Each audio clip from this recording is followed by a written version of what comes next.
In late December 2023, in Alexandria, Egypt, specifically on Old Gomrok Street, neighbors were awakened in the middle of the night by screams and the sound of people crying for help. Some jumped out of bed, some opened their balconies, others ran into the street in fear, and within seconds they saw something they would never forget. So before we begin, take a moment and let's uncover what really happened. My name is David, and this is The Unknown Narrator. The night of the fire. Flames were bursting from building number 7. The fire was so intense no one could get close. Neighbors tried to help, but the heat was unbearable. They immediately called the police. Inside the building, residents were trying to save themselves and their children, escaping through windows in total panic. Within minutes, police arrived along with civil defense fire trucks and ambulances. Firefighters battled the blaze until they finally brought it under control.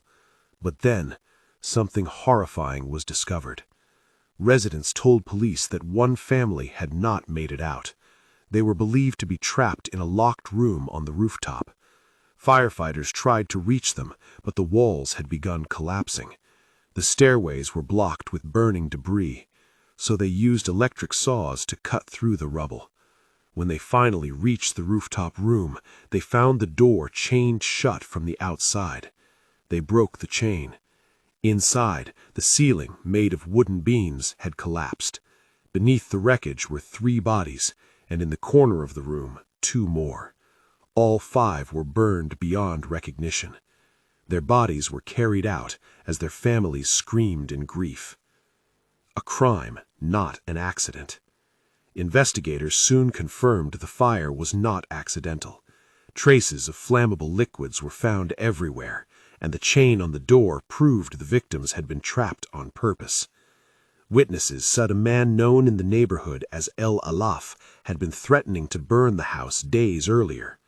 Police searched for him. They found him the next morning, calmly eating breakfast at a local restaurant. He was arrested on the spot. The confession. The suspect, 38 years old, said he had changed after his father's death. He isolated himself and built a small room on the rooftop.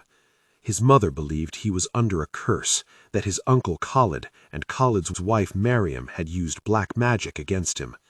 At first he denied it, but later paranoia took over. Khalid's family moved into the building after falling into financial trouble. They were placed in the very room El-Alaaf had once lived in. From that moment, he believed they were watching him, controlling him. His mental state collapsed. He decided the only way to protect himself was to destroy them. The plan.